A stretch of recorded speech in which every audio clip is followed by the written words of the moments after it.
पूर्व राज्यसभा सांसद और वरिष्ठ पत्रकार चंदन मिश्रा का निधन, राष्ट्रपति रामनाथ कोविंद और पीएम मोदी ने जताया शोक। वैशाली की सांसद वीणा देवी को लोजपा पारस गुट ने दी बड़ी जिम्मेवारी, पार्टी के संसदीय बोर्ड का अध्यक्ष बनाया। बिहार पंचायत चुनाव के लिए पहले चरण की अधिसूचना जारी, आज से नामांकन प्रक्रिया शुरू, 10 जिलों में चुनावी प्रक्रिया जारी। कटिहार में बाढ़ के पानी में डूबने से एक ही परिवार के 3 मासूमों की मौत, 3 बच्चियों को किया गया बरामद, परिजनों में मचा कोहराम। और जीटीवी भारत के खबर का बड़ा असर, पिपरा गांव में मरम्मत कार्य युद्ध स्तर पर शुरू, अंचलाधिकारी ने खुद लिया जायजा। नमस्कार, आप देख रहे हैं डीटीवी भारत और मैं हूं आपके साथ ऋतिक। खबरें विस्तार से। पायनियर के संपादक और पूर्व राज्यसभा सांसद डॉक्टर चंदन मिश्रा का बुधवार देर रात निधन हो गया। उनके निधन की जानकारी राज्यसभा सांसद और बीजेपी नेता स्वपन दास गुप्ता ने दी है। उन्होंने ट्वीट कर कहा कि मैंने आज सुबह अपने सबसे करीबी दोस्त, पायनियर के संपादक और पूर्व सांसद चंदन मिश्रा को खो दिया। चंदन मिश्रा के निधन पर राष्ट्रपति रामनाथ कोविंद ने भी शोक व्यक्त किया है। उन्होंने कहा कि चंदन मिश्रा एक अनुभवी और वरिष्ठ पत्रकार थे। सांसद बनने के बाद उनका कद और बढ़ा, उन्हें इतिहास के बारे में गहरी समझ थी। उनका निधन भारतीय पत्रकारिता के लिए एक अपूरणीय क्षति है। तो वहीं आपको बता दें कि प्रधानमंत्री नरेंद्र मोदी ने भी शोक व्यक्त किया है। पीएम मोदी ने कहा कि चंदन मिश्रा जी को उनकी बुद्धि और अंतर्दृष्टि के लिए याद किया जाएगा। उन्होंने मीडिया के साथ साथ राजनीति की दुनिया में भी अपनी पहचान बनाई। उनके निधन से आहत हूं, उनके परिवार और प्रशंसकों के प्रति संवेदना। ओम शांति। तो बढ़ते अगली खबर की तरफ। बिहार की सत्ताधारी पार्टी जेडीयू में भूचाल आ गया है। जी हां, मीडिया सेल के प्रदेश अध्यक्ष डॉक्टर अमरदीप ने पार्टी से इस्तीफा दिया है।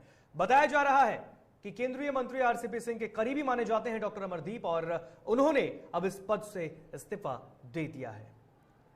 तो बता दें आपको कि जेडीयू को भी एक बड़ा झटका लगा है। आपको बता दें कि मीडिया सेल के प्रदेश अध्यक्ष डॉक्टर अमरदीप ने पार्टी से इस्तीफा दे दिया है। हालांकि वो केंद्रीय मंत्री आरसीपी सिंह के बेहद करीबी माने जाते हैं, और मीडिया सेल के प्रदेश अध्यक्ष का इस्तीफा जेडीयू के लिए एक गहरी झटका हो सकता है। बिहार में पंचायत चुनाव को लेकर आज से हलचल नजर आएगी। उम्मीदवार आज पहली बार पंचायत चुनाव के लिए नामांकन करते नजर आएंगे। बिहार में पहले चरण के पंचायत चुनाव के लिए बुधवार को अधिसूचना जारी हो गई है। अधिसूचना के मुताबिक पहले चरण में 10 जिलों के 12 प्रखंडों में इसके लिए नामांकन की प्रक्रिया आज यानी कि गुरुवार से शुरू होगी। इन प्रखंडों में नामांकन पत्र दाखिल करने की अंतिम तिथि 8 सितंबर निर्धारित की गई है। सभी 6 पदों वार्ड पार्षद, वार्ड सदस्य, मुखिया पंच, सरपंच, पंचायत समिति सदस्य और जिला परिषद सदस्य के लिए प्रत्याशी नामांकन पत्र दाखिल कर सकेंगे।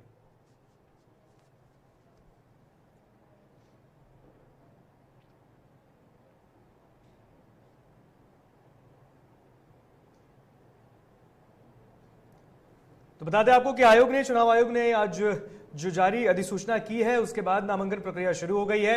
पहले चरण का नामांकन 2 सितंबर यानी कि आज गुरुवार से पूरे बिहार में शुरू हो गया है, और अधिसूचना जो जारी की गई है राज्य निर्वाचन आयोग के द्वारा, जो नोटिफिकेशन जारी किया गया है उसके तहत आपको बता दें कि 2 सितंबर यानी कि आज गुरुवार से नामांकन प्रक्रिया शुरू हो गई है, जो कि बिहार के 38 जिलों में चल रही है, तमाम पंचायतों में चल रही है।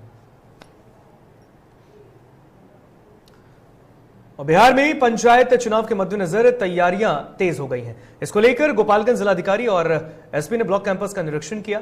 बता दें कि भोरे में 4 प्रखंडों का मतगणना केंद्र बनाए जाने की संभावना है, और इसके लिए बीपीएस कॉलेज भोरे को चयनित किया गया है। और इसके साथ ही जिसका निरीक्षण करने डीएम और एसपी पहुंचे हैं, जहां उन्होंने कॉलेज के कमरों का निरीक्षण किया, साथ ही स्ट्रांग रूम के आसपास सुरक्षा का भी जायजा लिया। निरीक्षण के क्रम में डीएम ने भोरे बीडीओ को कई आवश्यक दिशा निर्देश भी दिए हैं।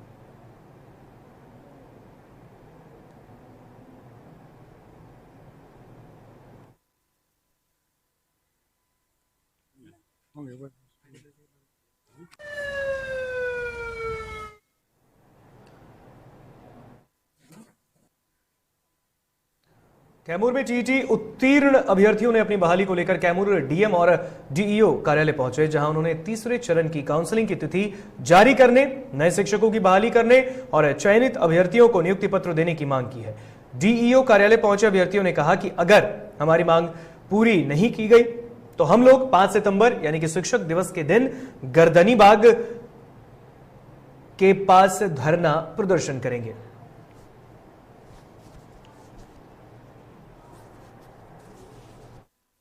क्या मामला है आप लोग का? अभी हम लोग डीपीओ ऑफिस के पास है।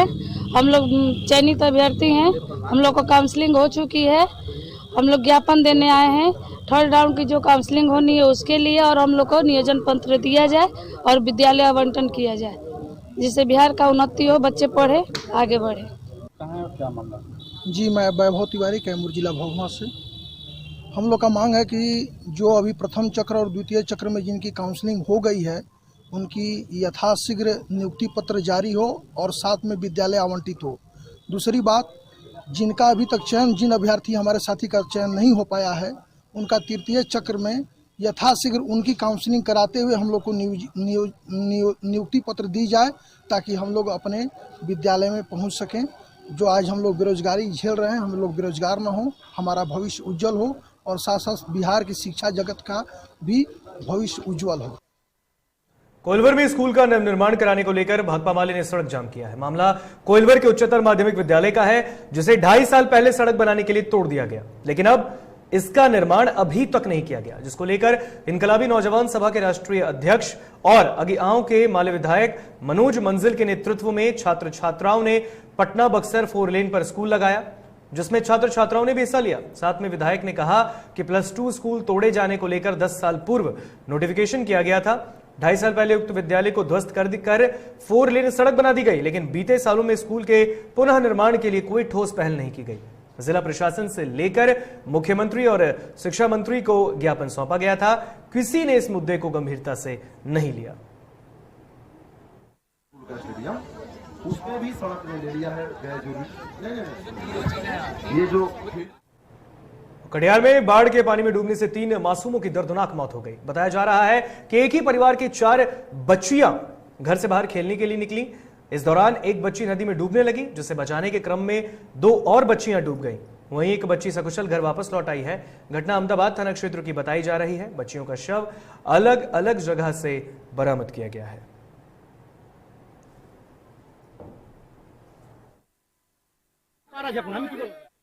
मुंगेर के वासुदेवपुर ओपी अंतर्गत हथियारबंद अपराधी ने 22 साल के युवक को घर के पास ही गोली मार दी। परिजनों ने आनन फानन में घायल को लेकर सदर अस्पताल पहुंचे, जहां प्राथमिक उपचार के बाद युवक को पटना बेहतर इलाज के लिए रेफर किया गया। घटना की सूचना पर पहुंची पुलिस सदर अस्पताल भी पहुंची और घटना के बारे में घायल युवक के परिजनों से पूछताछ की है। वासुदेवपुर ओपी अध्यक्ष ने बताया कि परिजन द्वारा अभी तक प्राथमिकी दर्ज नहीं कराई गई है। पुलिस द्वारा मामले की छानबीन फिलहाल की जा रही है। तो कोई लड़का दौड़ के आया है, उसके बाद दौड़ के आने के बाद जो है बोला गुंजी साजिद को गोली मार दिया, और हम घर में थे, कम से कम 8-10 गोली का आवाज आया, तो हम समझे कोई छूटता होगा। तो उसके बाद हम बोला गुंजी साजिद को गोली मार दिया। बस हम लोग जितना परिवार थे घर से दौड़ के भागे, देखें कि साजिद को जो है ना वहाँ पर दुकान है, एक मनिहारी का मंदिर है, और उसके बाद वहाँ पर सब है, और उसके बाद जो है कि वहाँ पर जो है गिरा हुआ ही है एकदम। उसके बाद हम देखें, और उसके बाद शटर गिरा रही दुकान वाली, और एक और लड़का भाग रहा है, वो लड़का को चिंते हैं। तो वो जो है उसके बाद हम तो किसी को नहीं देखे, हम साजिद को उठाए, हम लोग सब मिलके, उसके बाद गाड़ी पे रख के हॉस्पिटल लाए सर। गोली इसको कम 3 गोली है, हाथ में 2 गोली है। समस्तीपुर जिले के मुफस्सिल थाना क्षेत्र में अपराधियों ने लूटपाट के दौरान एक युवक को गोली मार दी। हमले के बाद युवक की हालत नाजुक बन गई है। शंभुपट्टी स्थित गिरीश गैस एजेंसी के गोदाम पर बाइक सवार अपराधियों ने ताबड़तोड़ फायरिंग कर गोदाम मैनेजर को गोली मार दी। गैस गोदाम मैनेजर की पहचान संजीव कुमार सिंह के रूप में की गई है। गोलीबारी की घटना के बाद संजीव गंभीर रूप से जख्मी है, तो जिनको इलाज के लिए सदर अस्पताल लाया गया है।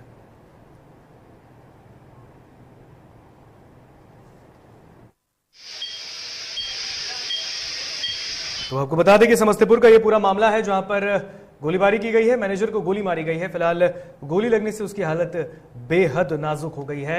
अनफानन में उसे अस्पताल इलाज के लिए लाया गया है और जहां उसका इलाज चल रहा है।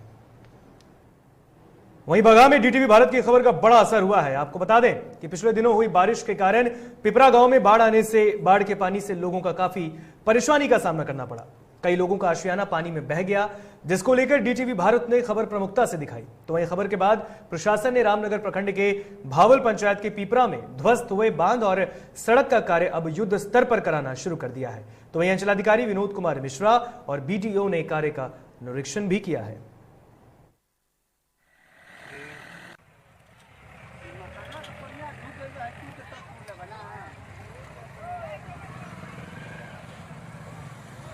बता दें आपको कि बगहा में डीटीवी भारत की खबर का बड़ा असर हुआ। इस खबर को हमने बड़ी प्रमुखता से दिखाया। आपको बता दें कि बिहार में इस वक्त तो कई ऐसे जिले हैं, 16 ऐसे जिले हैं जो कि बाढ़ से प्रभावित हैं। करीबन सूबे के 34-35 लाख लोग ऐसे हैं जो कि बाढ़ से बिल्कुल बुरी स्थिति में है। और बगहा में भी बाढ़ ने पिपरा गांव में तबाही मचाई, जिसके बाद हमने खबर को प्रमुखता से दिखाया। तो वहीं पर सड़क जो कि टूट गया था, इस पर अब अंचलाधिकारी और बीडीओ ने मिलकर काम कराना शुरू कर दिया है, जिसकी तस्वीर आप देख सकते हैं। उन्होंने स्थल पर पहुंचकर स्थितियों का जायजा भी लिया है। तो डीटीवी भारत की खबर दिखाने के बाद लोगों ने डीटीवी का शुक्रिया भी किया है।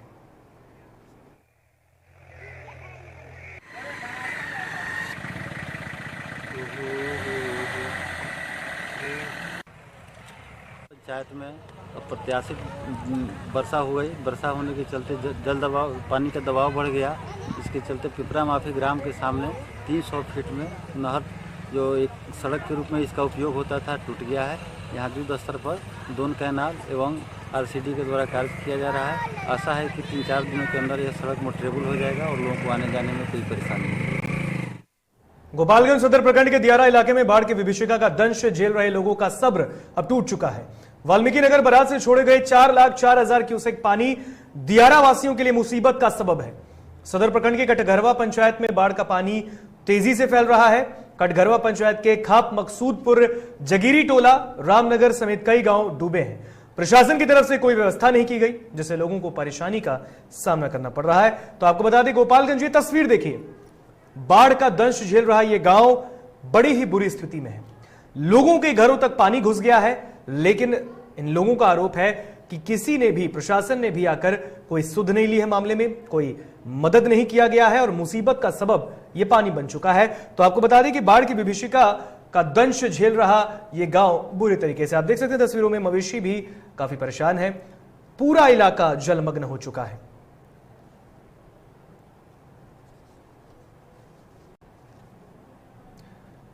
तो मुसीबत का सबब बन चुका है ये पानी। आप तस्वीरों में देख सकते हैं, गोपालगंज की ये तस्वीर हम आपको दिखा रहे हैं। वहीं अब लोगों का सब्र भी टूट चुका है। लोगों का सब्र अब जवाब देने लगा है। कई दिनों से यहां पर बाढ़ का पानी घुसा हुआ है। आप देख सकते हैं ना घरों में किस तरीके से पानी घुसा है। और आपको बता दें कि स्थितियां इतनी खराब है कि लोग पलायन करने को मजबूर हो चुके हैं।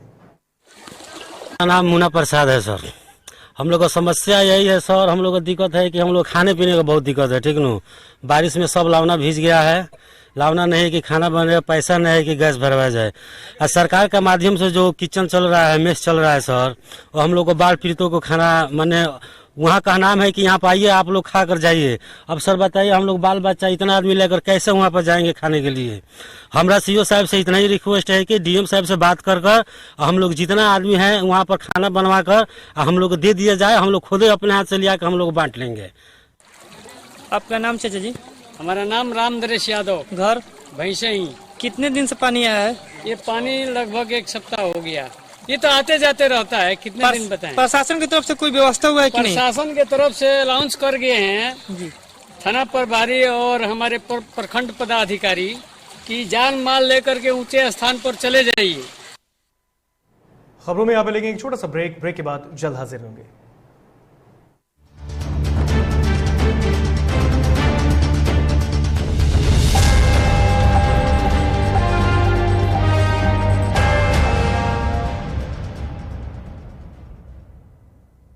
एलीट इंस्टीट्यूट, अगर आपके अंदर चाह है तो एलीट आपकी राह है। आईआईटी हो या मेडिकल, आप चाहते हैं अपने आप को उत्कृष्ट दिखाना, आप चाहते हैं खुद को एक आईआईटीएन के रूप में दिखना या मेडिकल के क्षेत्र में आगे बढ़ना, तो एलीट आपके लिए बहुत बड़ी ताकत के साथ आपके सामने है। आइए, खुलिए, बढ़िए, पहुँचिए। Elite institute.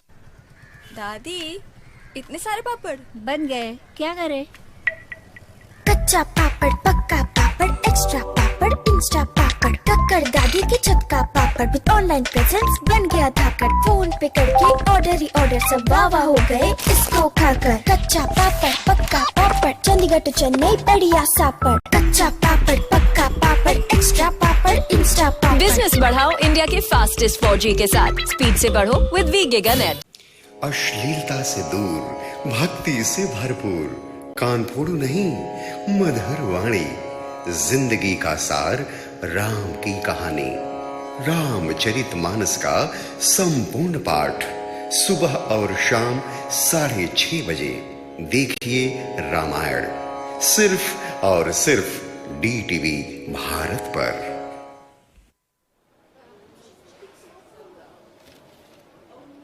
और ये रहा आपका बर्थडे गिफ्ट। पापा,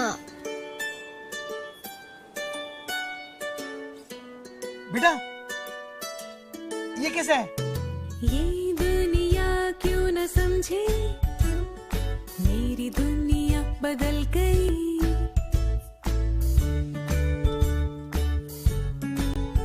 और ये देखो पीहू,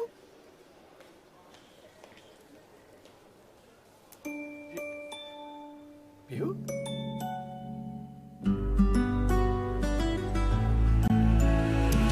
गुड़ियों से खेलने वाली तेरी गुड़िया बड़ी हुई।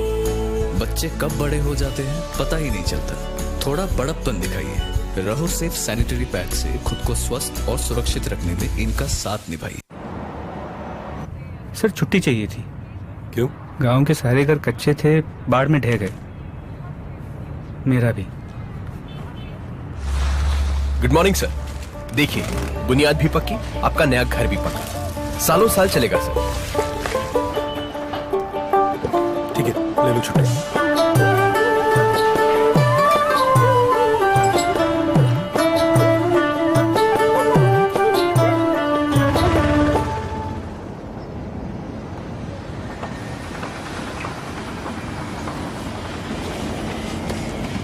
लो, हो गया घर पक्का। छुट्टी कैंसिल।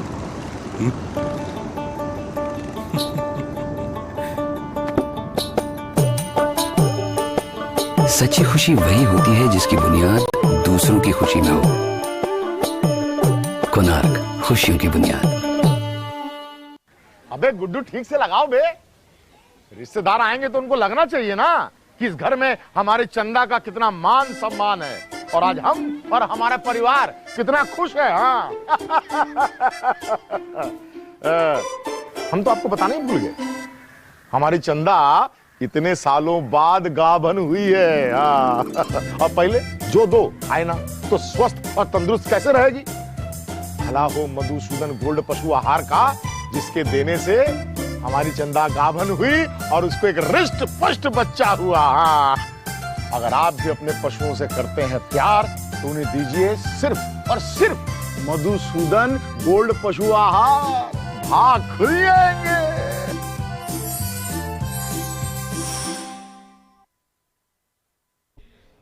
घर चाहिए, मकान चाहिए कि चाहिए दुकान, या फिर चाहिए जमीन जायदाद, वो भी बिना ब्रोकर, बिना कमीशन के, 100% लीगल। अधिक जानकारी के लिए देखिए हमारा खास कार्यक्रम बिल्डिंग बाजार।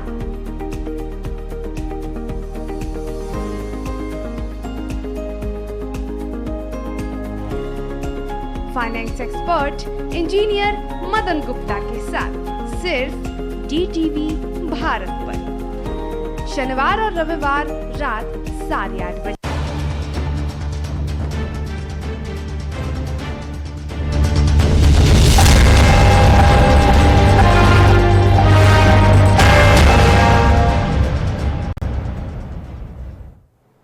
ब्रेक के बाद एक बार फिर स्वागत आपका DTV भारत में। बढ़ते हैं खबरों में आगे।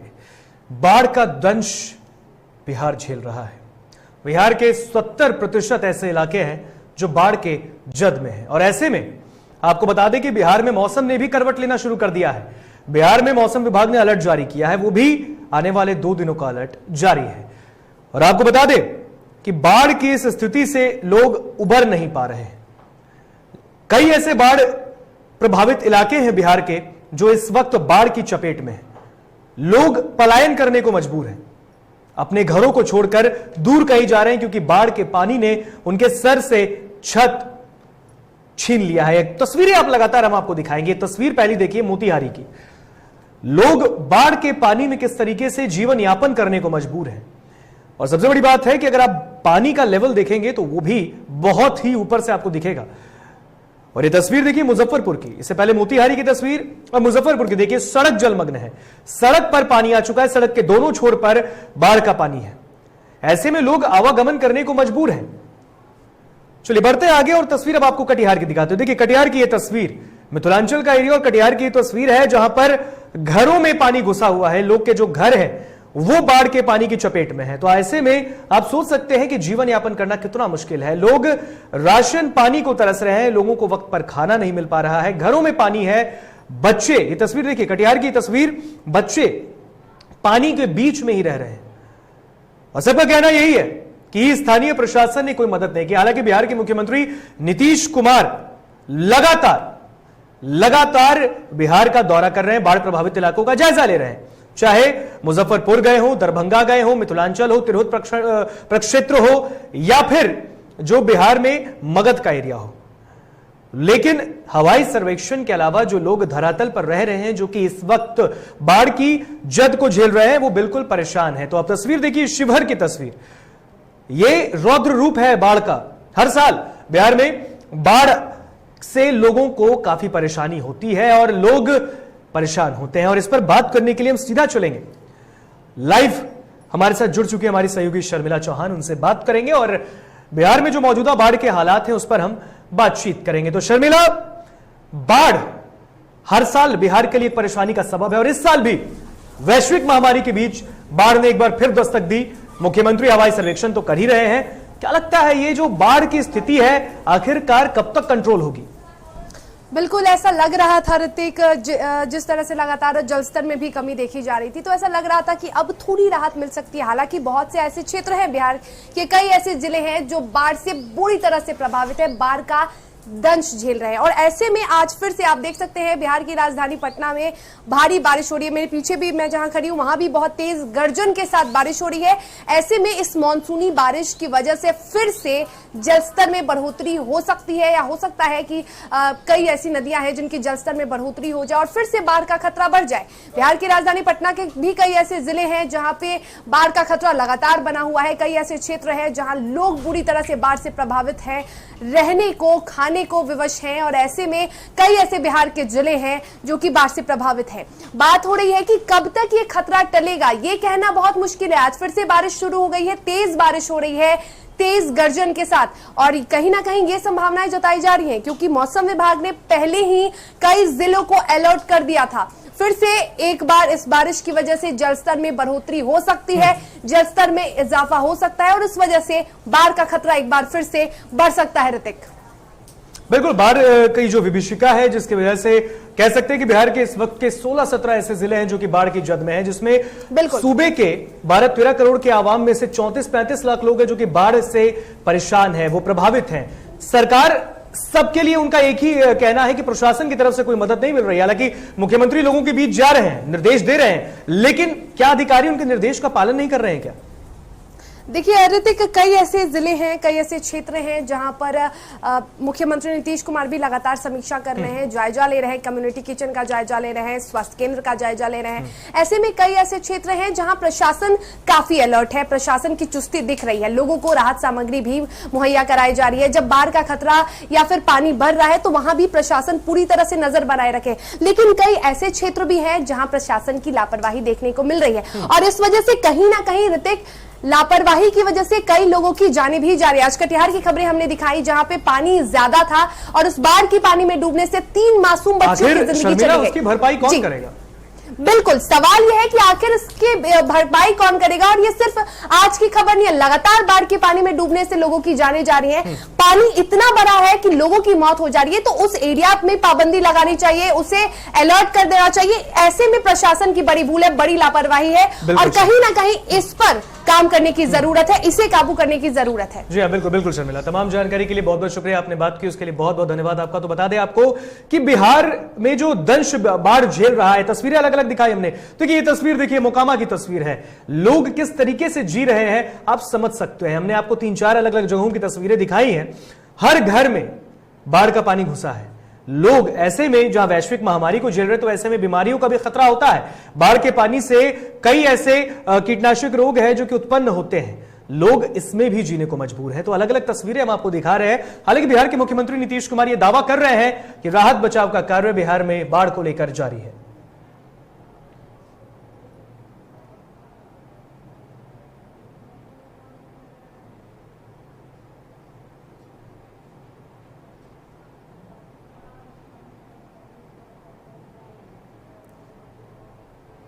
और इस वक्त एक बड़ी खबर से आपको रूबरू करा देते हैं। भ्रष्टाचार में संलिप्त अधिकारियों पर बड़ी कार्रवाई की गई है। भ्रष्टाचार में संलिप्त अधिकारियों पर कार्रवाई लगातार विभाग के द्वारा जारी है।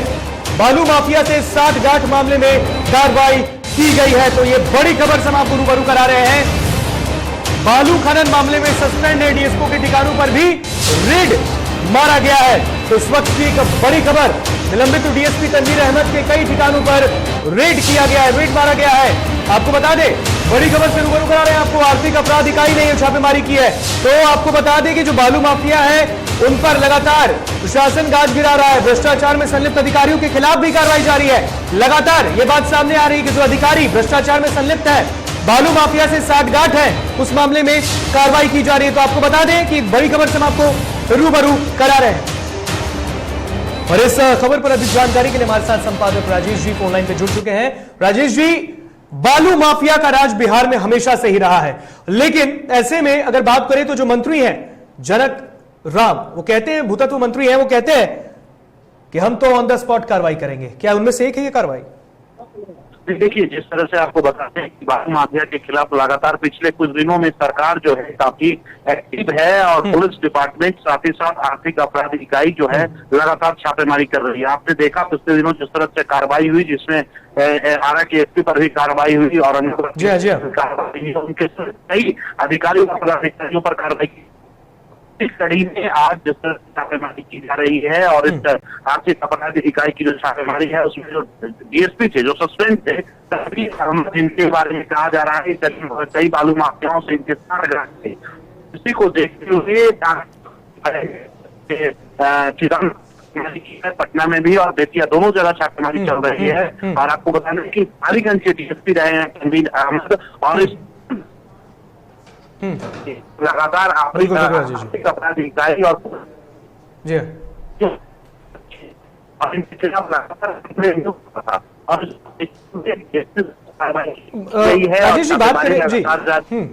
राजेश जी बात करें तो मंत्री के द्वारा यह बयान दिया गया था कि बालू जो माफिया है और अगर बालू के अवैध कारोबार होता है या फिर खनन कोई मामला सामने आता है तो 48 घंटे के भीतर बस जानकारी मिलनी चाहिए, 48 घंटे के भीतर विभाग कार्रवाई कर देगा।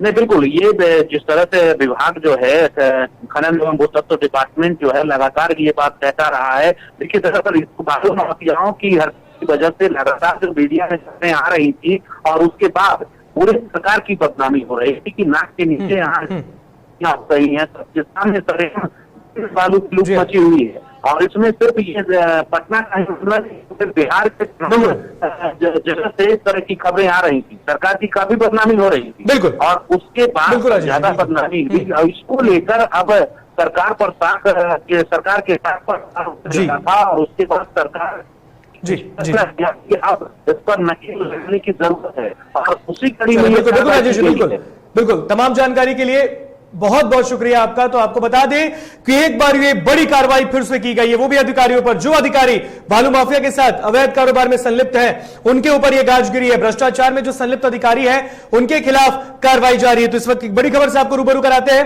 और आपको बता दें कि बालू माफिया से 60 गांठ मामले में यह पूरी कार्रवाई की गई है।